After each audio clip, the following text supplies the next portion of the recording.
All right. Thanks everybody for joining today. We're going to have two speakers. We'll have Greg and Paul from Montana State University, and they are going to be talking about their science-dmz implementation, which is called the Bridger Research Network. So, Paul, I'll turn it over to you, and I think you can probably unmute yourself. If not, I can do it for you. I got it. Thanks, Jason. Okay, you're set to go. All right. Let's get going here if I can. All right. So let's start with a little bit of an introduction. My name is Paul Llovet. I'm a research CI technical lead here at Montana State University. The Bridger Network project, which I think actually we go into in the next slide, if I remember correctly. So yeah, we can get into that in a second. So yeah, I am research focused. I manage the high performance computing cluster here and the attached storage, as well as helping out with the architecture of the science-dmz that was initially built out prior to Bridger existing, actually. So the initial science-dmz was deployed when we got our high-performance compute cluster in the end of 2014, early 2015. I've been at Montana State University for about 10 years. I've been doing research CI for about 5 years. And I also focus, as well as the engineering stuff, I do a lot of user training and support. So, and am the Exceed Campus champion. So I'm on both sides of the fence as far as being technical and working with people, but almost entirely inside the research side of the spectrum. I'm gonna hand it over to Greg to do his introduction here. Hi, good afternoon, everybody. Greg Hess. I've been at Montana State for just about a year exactly. Came in from the public sector in the utility space, where I worked over about 15 years. A lot of that doing, ironically, kind of these Department of Energy design separated networks for utility stuff. So it wasn't weird when I came in to kind of find this Bridger network project moving ahead and why and the designs around it and stuff like that. Do the telephony with physical wiring network here. New to higher ed, but my understanding is that this was kind of a unique venture, and that kind of from the beginning of it, from the planning phases, that research and your like general use production network people had collaborated together in a room. There was, as far as I understand it, no physical violence that took place. So it was something that was looked to not just organize a network how a researcher would, and not organize a network how a workaday production network person would, but to combine them in a way that would get results soon, but also allow us to morph this into something that was useful to both sides in the future. Yeah, and actually that leads us straight into the Bridger Research Network. The project is now in its second year, and it was to extend the science-dmz style functionality network architecture into building labs, whereas before it was entirely contained within the data center, which is not unusual for a science-dmz. But this grant, we identified 7 different science drivers, research labs, that had data needs, and they were across the spectrum as far as disciplines. And we were going to build out the science-dmz essentially into those areas. And we'll get into the sort of nuts and bolts of that. But as Greg mentioned, it was we found it to be somewhat unique, I think, or I think it's at least worth noting that the project from the very beginning has been enterprise networking plus research cyber infrastructure both working together. The PI is the CIO of the campus, and the co-PIs are library, and actually I think that's the next one, yeah. And various others. So the science drivers went, the gamut from, virology to ecology, and GIS, and the Life on Terra one is kind of interesting. Is documentary filmmaking. So they have raw film that they have produced. So it was a really broad range of folks that collaborated on this, and that we were going to be working with in order to solve their problems. And all their problems were very different. So that was one of the core challenges. I mean, beyond just the architecture of the network itself, was to build it in such a way that we could work with these users to do what they needed to do.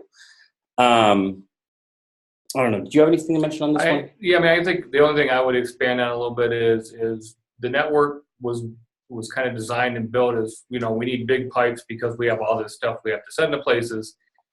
Where they all varied was where the data was being sent or gotten, how often, what manner they were using, and getting that data into the individual labs, I think, is where we just found a myriad of technical challenges and use case differentiation, which was very valuable, actually, as learning about what these challenges are and trying to design around them. Yeah. I'd say that central challenge really was because each group was doing something different. We couldn't just architect a very specific point-to-point architecture between one location and another location. It had to be fairly general in order to support these different uses. And so tackling that problem is basically what we're going to be talking about here, and how we went about tackling that problem. So let's look for a second at the network itself and the architecture of the Bridger network. I'm going to hand this off to Greg to go over this a little bit before we move on. And we might pause for questions right here if you guys have anything that you need to clarify before we hop into the next section. So, from a network perspective, on what you see on the left-hand side, where is the Bridger network, and that's a physically separate network. So we rolled out at the endpoint 2960s to deliver gigabit copper to some of the labs. We rolled out 4500s to a lot of the distribution areas, and then we would run fiber for labs that needed 10 gig endpoints. Some of those would be incorporated by like the Fionas that are out there. And we wrote all those back on the Nexus side to the 3172, which kind of creates a core for that network and inside of that. So and if you look on the right-hand side, that's the production network. And there, at the time and even now, the access and distribution layer is very similar at the 2960 and 4500 level. The big advantages in this physical separation were that there was then no contention at the access layer, no contention at the building links to the distribution layer for any of these large data transfers, and it allowed delivery of 10 gigabit to the desktop, which we are still not doing on the access layer on the production side. Yeah. So when we're talking to the users and we're talking about how they're actually going to access this network, we're talking about those endpoints there on the left side and delivering 1 gigabit to their. And actually, one of the questions from the grant officers were, why are you doing so much 1 gigabit for this research network? And the answer is that that's what researchers are using. Most of them have 1 gigabit already. Very few of them are able to take 10 gig. And the science drivers that we had that could take 10 gig required quite a lot of hand-holding. So, and that was a challenge. And another physical challenge just being, what if labs move, right? Because labs move. This is a 2-year project, and science does not stay still, nor does the bureaucracy of where people are stationed. So deploying this physical infrastructure, 1 gig is pretty portable. 10 gig fiber is less so. So and that's pretty challenging. I think if we were to do this again, we'd be pretty careful about where those 10 gig links were going to go and how the users sought to use them. But as we were going through, skip ahead a little bit. Okay, so the way we went about trying to turn this sort of larger problem into smaller bite-sized chunks was that we did a lot of meetings one-on-one with the labs to talk about the specifics of their use cases, because naturally the use cases that were defined in the grant had changed. So their work has changed, the labs has changed. And so we had to do sort of a constant touch with the labs over the course of the grant to say, okay, are the problems that we had before still problems that you currently have? Are the problems that you see coming up in the future? Are there new ones? Is there new things? And then taking all of the different specific use cases that we had for the different areas and then turning those into a common pattern that we could used to tackle some of the, not all of the data movement challenges, but the majority of them. And so some of the examples of those patterns that we came out with, and the ones we're going to go into, or the one I'll go into, is using Globus as the common tool to move data from point A to point B, and using the data transfer node as a staging area from the lab out to wherever it's going to go. So once we settled on that, then we rolled out the implementation and putting Globus Connect server on a data transfer node that we'd installed in the network that was in that portion of the network that it was facing the internet. And we came up with, as we were starting to architect this, some issues with Globus that we had to resolve. One of the tests that we weren't really quite clear on is, how does Globus work with private networks? And so we did a lot of testing, and the things that, like, one of the use cases was we had a private lab at San Diego Supercomputing Center that had some data, and we had a private Bridger was private itself, the entire network. So could they use Globus to transfer between each other? And the answer is no, unless they have some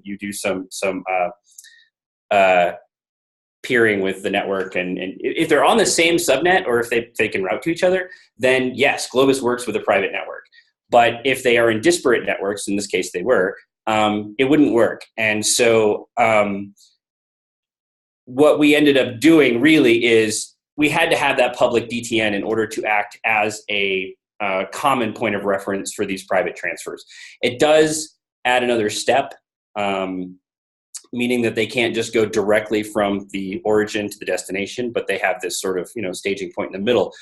But because our network is high performance on the side of Bridger, we can add storage connections, NFS or what have you, to the DTNs in order to enable that more performantly. So we didn't have to do lots of walking of data from A to B and B to C and C to D, and we could reduce those legs. And so it does work, but it was still a challenge to make it work in such a way that the users could use it easily. And also, it wasn't always feasible to be able to connect the storage directly to the DTN. In some cases, the labs had, a NAS server that just wasn't okay for connecting to a DTN. And in those kinds of cases, we had to add that second leg to the connection. Globus also, our other big sort of lessons learned is that Globus is not a common tool, right? It's not a tool that people know. FTP is something people know, or SFTP for people who are in that zone. But Globus is unusual. And so that meant that everybody needed training. So training directly with the labs, training directly with the people that they were transferring data to. So a concrete example being the Life on Terra use case, and it had a challenge of moving a large stack of image data to a planetarium. And so once I'd done the training, the Globus training with the group here, which we can only do with sort of synthetic examples of moving data from A to B, then I had to meet with the planetarium folks and do a training with them too. And once I've done that, I've really only done training on side A and side B. And so there might even be a follow-up training to make sure that everything goes end to end once that happens. Usually once they get to the point where they understand how endpoints work and what it means and where they can install Globus Connect Personal, then it works out okay. But it still took way more time than we expected training users on these clients. It took more time than expected, and still will continue to generate sort of some support issues for us as we go forward. The other issue was a lot of these labs are group use environments. I didn't make an item for this in the slide, but it occurred to me while I was talking about it. And Globus is not a great tool for group use. What I mean by that is, let's say you have sort of a lab machine that's a specialized equipment and microscope or something like that, and they have sort of a general account like a service account or a lab account that they use to access it. When I train people on how to use Globus, they're almost always, they're connecting their Globus account to their campus identity management account. And so the Globus Connect Personal is connected to that user's access. It's a very specific user that is inappropriate to put on a general machine, on a machine that everybody's using, because then anybody who uses that machine can access all of the files of the user who set up Globus Connect Personal. So you either have to set up a service account for Globus Connect Personal, or you have to figure out some better way to make that work. And really, we kind of tabled that one. So we're not really using Globus Connect Personal on machines that are multi-access. We're pretty much just using it on machines that a particular user controls or within the user account for a particular user in order to tackle that issue. Yeah, I went over this stuff. Sorry. It's about an hour per session. To train the users. We did WebEx occasionally when it was remote. So in the situation of off-campus areas, we generally for off-campus access use shares. So that adds some complexity to the Globus training, right? So teaching users how to create shares, and there's a non-insignificant amount of information about managing shares themselves, creating groups, creating access, and making sure the user understands what they're doing when they're creating a share and what the other users on the other end can do with that share. So it's challenging, but it still represented the lion's share of, or at least a large portion of the data movement pattern. And so I think Globus is an excellent and outstanding tool for doing this stuff, but it did represent maybe a bigger load than we would have expected right out of the gate.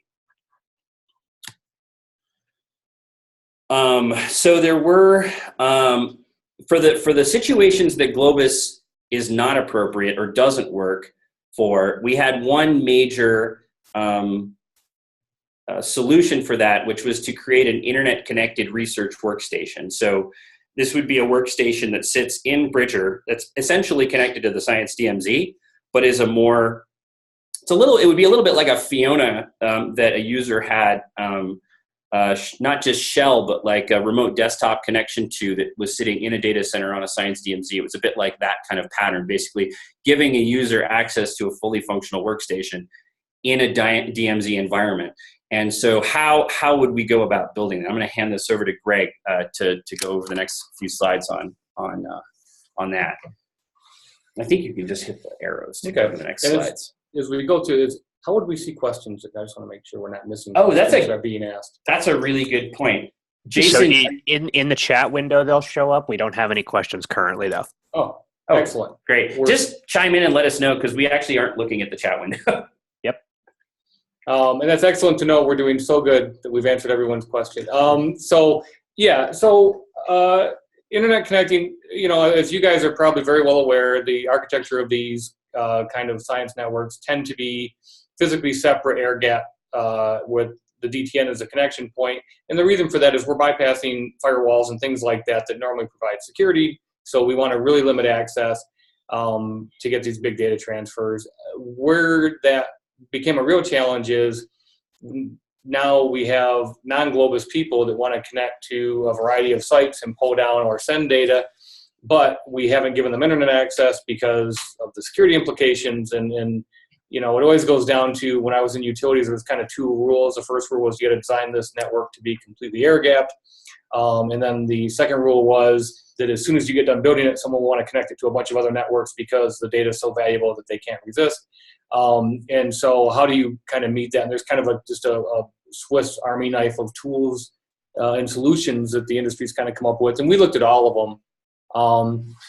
One thing we looked at was just point-to-point ACL. So you got a workstation in a lab on the secluded network, and you say, okay, we're going to say that this one workstation and all of this science network is allowed to access this one internet site in order to download whatever data, some large data set, or send some large data set. It's not a difficult technical solution. We ran into an interesting problem in implementing that, and that was that the Nexus 3172s, while they will do ACLs, they would not do natting, and we wanted to nat this, and so we had a little bit of a go around there. But it does allow that direct access. It doesn't require any additional training on their part because they're just going into a workstation and going to the site they're used to downloading. They're just doing it on this high-speed network. There's no real hard costs associated, and you're bypassing those deep inspection firewalls that everybody doesn't like because they slow things down. The cons on this is, it is a manual setup. There's high administration costs. If you've got one lab or two labs, that's not so bad. But as you guys saw, we've got 7 right now. There'll be more that I'm sure would be interested as this thing turns up. And so it doesn't scale that well. I want to be careful using the phrase doesn't scale well because, hey, when you're talking 10 gig transfers or in the future 40 gig transfers, a lot of labs would indicate they would like that, but do they really have the capability for that? So if I'm going to some federal site that lets me download large data sets, can they even download at 10 gig? And from the workstations here, can they send or receive at 10 gig? Our experience shows us usually no. And so even though it doesn't scale well, I think you and your labs and your vendors have to be very honest about what the capabilities really are, and so how many of these use cases really exist in the real world. Another tool, another way to do this would be taking your data transfer node and using it as like a web proxy. This allows you this very similar abilities. They open their browser and they go out and do it like they normally do. Most web proxies allow you to use user ID as part of your access controls. We have allowed LDAP and Active Directory, I think, into our Bridger network. I think we're just using the LDAP ports. So it allows them to use their same login and everything, and use those same user IDs. Again, we're going to bypass the firewall. It does follow, the online Department of Energy designs for this kind of network because your DTN is now your throttle point. Cons is, I got to get another DTN because your DTN should be pretty sole purposed if you want that high speed. There's going to be some, for sure, applications out there that are not going to work with a proxy. So there's a little bit of a con there. We've ended up kind of liking this. So this is something we're actually going to, I think they just finished putting this together yesterday. Yeah, we did. So we're going to be trying that as our tool that we selected to kind of get past this non-Globus user high-speed transfer problem. Another option we looked at was, well, okay, let's let out those users to the internet from the lab through the firewall, but let's not do any packet inspection. So basically using the firewall as an ACL to keep that high speed and bypass anything that's going to slow it down. But this really is the same solution as the ACL solution off of your internet edge switch or your core switch, wherever you're hairpinning the traffic. For the same reason, it has the same cons. It's a little manually intensive. It doesn't scale well. Kind of all the same cons and pros from the other solution. We did not like this solution. Our firewalls here are sized to do double the amount of traffic that we're currently doing for the internet edge, but that probably would not be sufficient if a couple of the labs really started wanting to send some really large data transfers, and we didn't want to tank our corporate firewalls for this solution. Oops, I think this was a little bit out of date. So I want to update this morning. That's fine. So the last slide, I apologize, there was a slide mix-up. The last slide talks about something that we investigated. It's actually a solution that you see in a lot in the utility space, and that was putting what we call a jump server into the Bridger network. What that allows is, again, your best option for your most advantages would be to put a virtual host into the separated network, and then you're allowing your users to RDP or to somehow get into that workstation, and then that workstation has the internet connectivity as well as the connectivity to the storage on the back end, so they could download directly to their individual lab storage. Advantages there are that, again, not really using anything people aren't used to unless they haven't really used RDP, but most have, and if they haven't, that's an easy thing. Then from there, it looks just like a workstation, just like what they're doing right now. So it's very similar to them. It throws up fairly quickly. Using it in a virtual environment allows you to do additional separation between the host and the virtual machine in terms of how it's connected so that your users can be locked down. You can use user ID authentication instead of just IP, which gives you a lot of granularity and ubiquity if they're moving across labs. So it was a pretty elegant solution. It ended up being a coin flip between that and kind of the web proxy. We landed on the web proxy for a couple of reasons that were internal to us, but it was just kind of one more tool in the kit. The other, just to hop in here really quick, the other reason that the virtualized jump server was sort of tabled, not entirely, we still want to do it, but it's that there's a lot of unknowns about data transfer and speeds that you can get in a virtualized environment. We were pretty sure it was going to be okay, but we weren't 100% sure. And so, I mean, using a proxy, there's just not going to be that much overhead, and we were pretty confident in the kind of performance we could get on it. But with the virtualization, it just added a whole other level of uncertainty to the implementation that we wanted to just avoid at this point.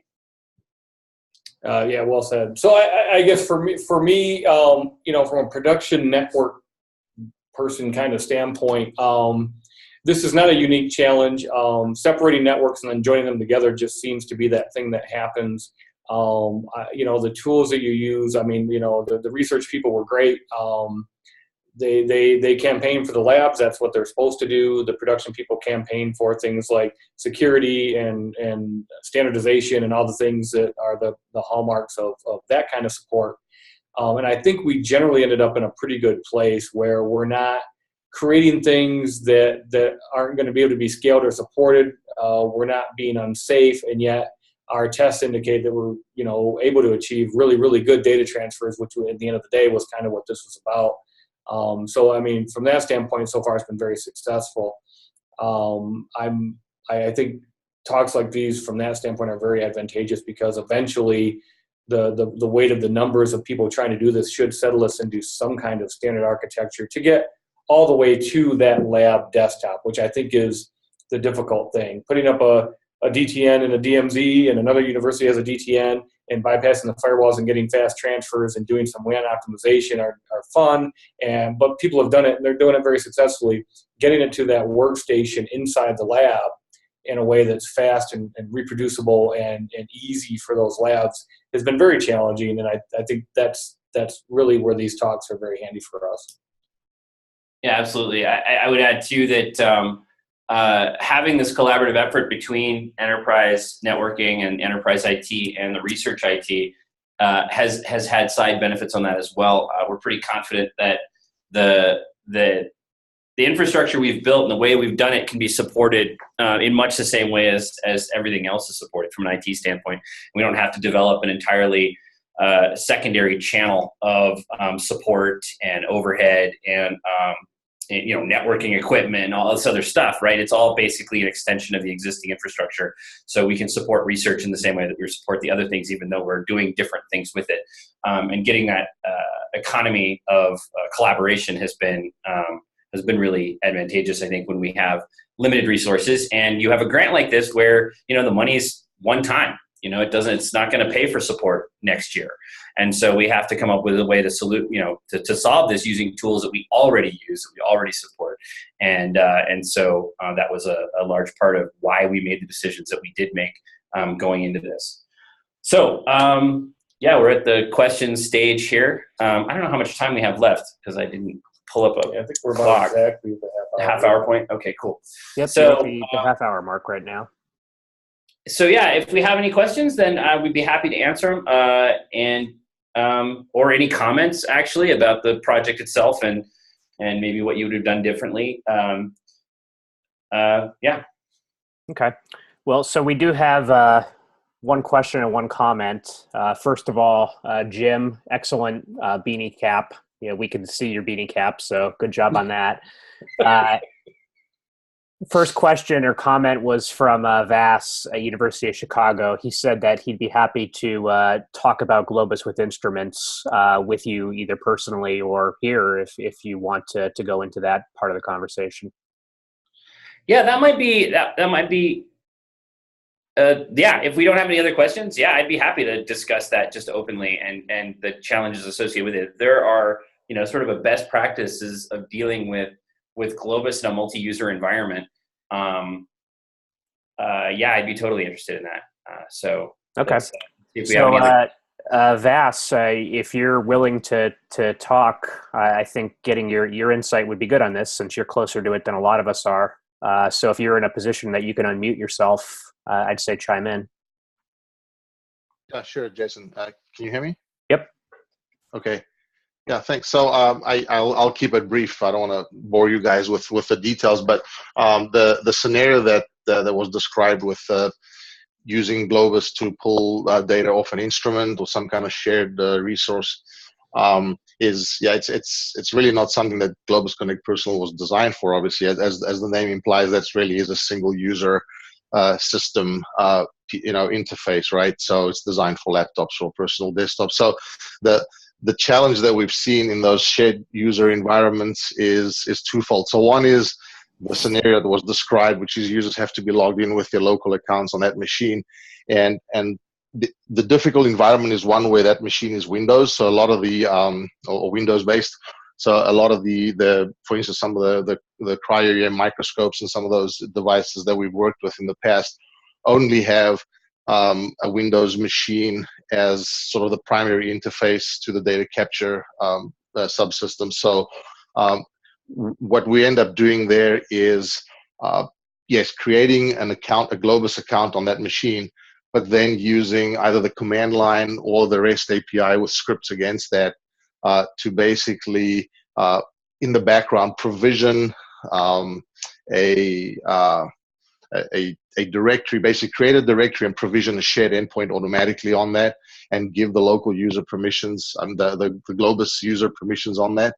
So there's a little bit of mapping that has to get done on the back on the OAuth side, but once you get that set up, then you don't have to be concerned with users having to log in with their own accounts and leaving them open and having Globus Connect Personal running. So there's one way to do it. If it's a Linux box, it's actually a lot easier because then you actually can run Globus Connect Server and then do the same kinds of things with scripts and so on. So they do require, again, these are not sort of directly straightforward scenarios, I guess, but there are ways around the issue. And if folks want to discuss those, it's probably the subject of a personal or sort of one-on-one conversation, so we can better understand the environment and guide you guys. Yeah, and Vas, I think as engineers, we all understand that there's always a way to solve the problem. It's just what can we handle from a support perspective, and so yeah, I think that's interesting. I didn't know that you could set up a like from a CLI an endpoint that different system users can have access to. That's good information, actually, and it might even be good information for creating. So when we did set up the Globus endpoint on the data transfer node, we basically provisioned a bunch of separate folders for each one of the different labs, and then used POSIX permissions in order to control what lab can write to what directories. It's a little heavy. There's been a lot of talk about scalability, and I'm not sure how scalable that is from like going to hundreds of users or all of campus or something like that. Another thought that we had was using shares instead, and using the Globus sort of user management tools that you guys have built in order to sort of have a centralized user like the Montana MSU account or something like that then manages just shares within the Globus environment. Do you have any comments on that, on using Globus shares to manage access versus POSIX file permissions to manage access? Yeah, actually, shares are the primary way that we would handle what you just described. So we actually have a couple of cases where I think it's tied to one case a microscope and one case a next-gen sequencer, where but it does. So the way to automate it best is if you have single sign-on on those machines. So if the local accounts are mapped to campus accounts, so people are coming in with their campus ID and logging in, then it's actually pretty straightforward, because if they log into Globus with that ID, you have that identity, and they can you can provision a share against that identity, grant permissions to that identity, and then the user will just get the email, and then they can click on that link, and they'll get the data whenever it's available. So, yeah, shares that's a perfect use case for shares, actually, for Globus shares.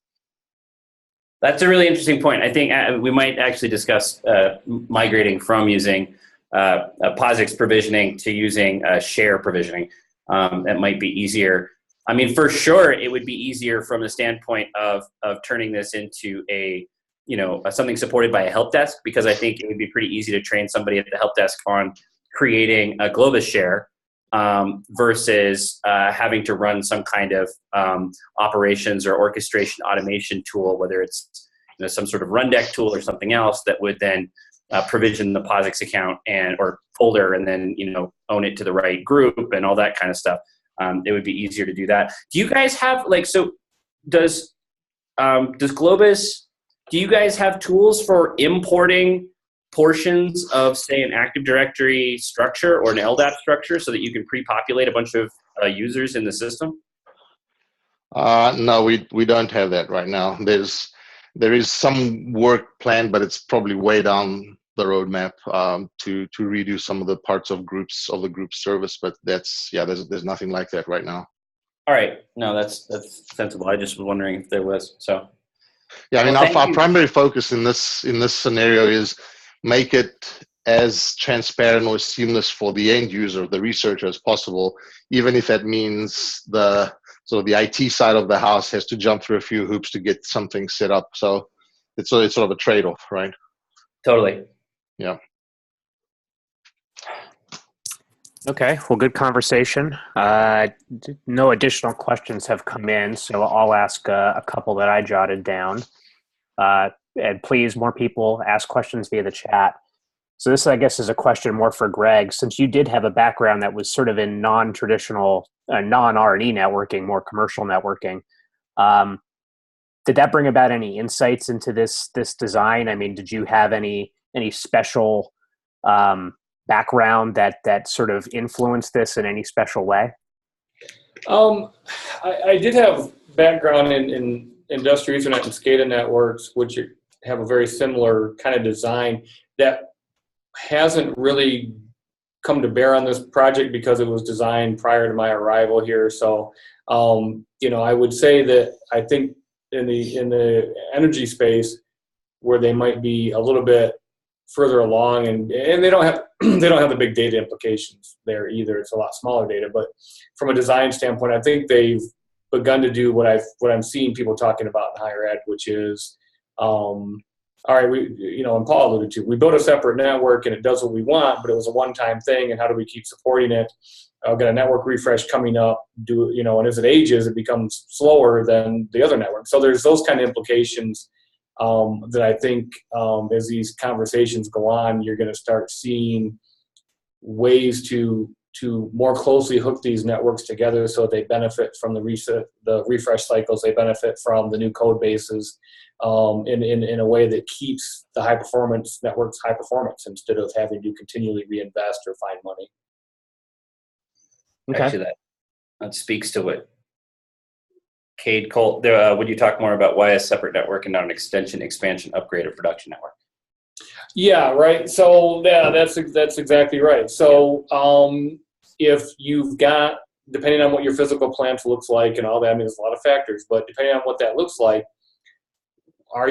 can you use tools that are now available in networking to say, we're just going to upgrade our building links and pair off some amount of bandwidth that is superior to what they're receiving right now, and isn't that better for everyone? There's a lot of conversations like that going on. And we've had them internally here, and we're continuing to have them. I would be surprised if you see physical networks as a reality for anything but the most highest level of, I guess you would say, either data intensive or information critical networks out there. I think everything else will probably follow that path. Okay. No additional ones yet, but I'll ask another one.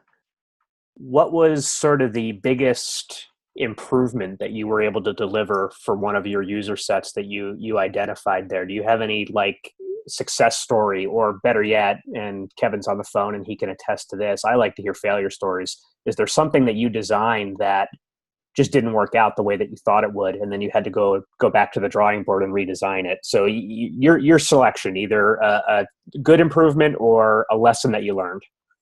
Well, I can speak to the improvements are in some ways were pretty easy to deliver, just because a lot of these groups were doing sneakernet type data transfer. I mean, they were walking USB drives around, and so just delivering a workflow that replaced sending a disk to a planetarium really helped them. I mean, even if and Globus speaks to this a lot. I think that a user in the past tried using a data transfer tool just that they could find, FTP or something like that, and it was not reliable for large data. And so they started just sending drives around because it was something that they could rely on, even though it was not very efficient. And so being able to replace that with something that is reliable and does work well and does have features like syncing and mirroring and things like that was a real success. And so it's really a kind of a Globus success story more than a network success story there. But Globus is no good if you don't have any place to put the data or place to send the data along. So the data transfer nodes, the Fionas, and all of the sort of chain that underpins sending data via Globus is all important as well. One of the use cases that we didn't really address, but I thought was interesting, is our film people have to submit large movies to festivals. And the way that they currently do that is these one-off paid services where you pay a license fee. It's not super expensive. It's maybe $10 a month or maybe $30 a year, but it allows them to get sort of a Dropbox where they can drop hundreds of gigabytes for like 3 days, for then somebody to go and retrieve that data for the film festival. And so one of the things we were thinking about looking at down the line is trying to improve that data transfer workflow from having to use those one-off tools to drop films and using some other way, or to see if anybody else along that chain is interested in trying Globus to satisfy that use case. I'd say from failures, labs moving, man, like that is a big problem. Yeah, a physically separate network is, it's you've built the Maginot Line and now you can't move it. So yeah, that's been a problem. And I think a barrier too is that if it requires an extra 2 clicks, that already is the hardship, and so getting this stuff adoptable, I think has been a challenge. Totally. And the next questions speak directly to that, which were, did you have trouble coordinating with endpoints who were not currently running Globus and encouraging them to get Globus running? I mean, that was sort of the heart of what I meant by that slide that I posted. We had to actually interact with them. We tried getting them to use Globus without any training at all and saying, well, it's not very hard. There's 2 endpoints. Here's some screenshots. And that really didn't work. We really had to hold their hand through the process of connecting with them, walking them through installing Globus Connect Personal, talking them through what the consequences of that were, and now what they could do as a consequence of that, and then and down the line to really walking them for that first transfer, and then allowing them to feel confident to do subsequent transfers. And similarly with sharing, right? Walking them through the process of either creating a directory and sharing it, how that sharing looks from the standpoint of their collaborator, because their collaborators get sort of uncomfortable when they get emails that they don't recognize. And so the whole process, it was challenging. That was one of the bigger things that sunk time while we were doing this network deployment that we wouldn't have expected to be a time sink. So I'd say if we did that again, we would really, if not get somebody else on board, very much plan for that kind of direct outreach with each one of the labs, and put that into our milestones more directly. Do we have currently a Globus subscription? Yes, we do. So, and we do have subscription. We only have 2 managed endpoints. We have one for the high performance compute cluster, which is composed of 2 data transfer nodes that are those two nodes are part of that one endpoint, and then the Bridger DTN endpoint, which is just a single node endpoint. By the way, when we were doing testing and so on, a lot of the testing we were doing was just, straight up doing Globus transfers from endpoints to, in addition to the perf sonar tests that we have, but doing Globus transfers from our endpoints to other endpoints. I picked TAC, SDSC, and Pittsburgh Supercomputing Center as my other targets to try and see what kind of bandwidth I could get from the Bridger network, disk to disk. And it worked really well for that. The data we get on the reports from the Globus reporting was really helpful in being able to combine and create reporting without doing too much overhead from those transfers, from those test transfers, as well as just being able to gather all of the data about all of the transfers that people are doing now. It's all just accumulating, and we didn't have to do anything else to make that work, which was really helpful. Okay. I don't see any more questions immediately. Oh, nope, one just came in. How involved did your security group get with your science-dmz project or influence design operation? Do you have any dual home machines with science-dmz for faster transfer and enterprise network administration? Did any researchers ask for perf sonar at their edge switch of your 7 locations? So I'll do that from the easiest to maybe the hardest. None of the researchers even know what perf sonar is, so they did not ask. The only perf sonars that we have are basically in the data center. We created a portable perf sonar testing station that we walked from closet to closet in order to do some testing to make sure, and lab to lab to get testing numbers to the direct labs before we had user workstations attached. So that was all inside our space. Dual homing. The answer is yes, but not really for faster transfer. I guess it depends on what you mean by faster. If you mean faster via like network bandwidth, or do you mean faster in that user experience? Definitely, it tends to be for user experience, right? Like so, it would be for, I guess, as one of those examples, the storage being connected to a data transfer node from inside a lab, right? So if they had a NAS that would work with what we were doing, it would be connected on one end, and then the data transfer nodes are sort of by nature dual homed, right? I mean, they're sitting on the edge of the network as well as inside the private network. Dual homing was not really going to become an additional thing, typically. Yeah, I mean, the security groups rightfully so attack dual homing because dual homed is exactly where people want to attack. I think what allays those kind of concerns are a few things. One is that if you're dual homing something like a storage, then involve your network group and get that as a point-to-point ACL so that people aren't attacking it.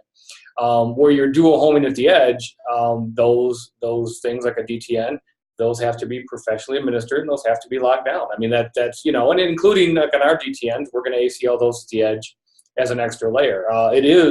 It's a very real concern. It's not that hard to crack them on an operating system. So it's a real concern, but I think there's also in the give and take of research and big data and production and security, there is this middle ground that everyone can arrive at and feel safe about. And that's what the conversations we've been through. Yeah, and things have been fairly segmented to try to manage some of those security concerns. When I said that the grant was to extend DMZ style networking into buildings, that was on purpose. It isn't really the science-dmz. The science-dmz is, it involves machines that are in a DMZ. They're managed by us, and it is a much more protected zone. The Bridger network is connected to it without having any sort of barriers in the way of data transfer, but it's also a private network that is sort of in the middle ground. Like it's a little bit like a LAN, but it is a little bit not. So that the security there is managed a bit differently, and we can have lab machines in that area. I think the questions from researchers sometimes have been, can I get my, lab NAS that I have that everybody accesses from the LAN in Bridger as well? And the answer's been, we're going to look at that case by case. And sometimes the answer is yes, that's the best way to manage that resource. And that's going to give you the best solution. If the answer was, can I stick it directly in the science-dmz? The answer is going to be probably no. But we would come up with some way to coordinate that resource and add it to a DTN or something like that, so that it's not directly connected to a dangerous area, but it's connected to something that we control in that area. Did that answer the question? If you have a follow-up, Ken, then please clarify. We can try to answer that a little bit more. The security group was involved from the very beginning, right? So they were a part of the project, and they definitely did influence design. And so that led, of course, to this whole project being able to be supported beyond the extent of the grant, right? So the security policies are in line with everything else that we build out. So it really helps give it some sustainability beyond the length of that one-time spend. Okay. That answered it in terms of me. Yep, Ken agrees. So we have about 8 minutes left. If anybody else has any other questions, type them in.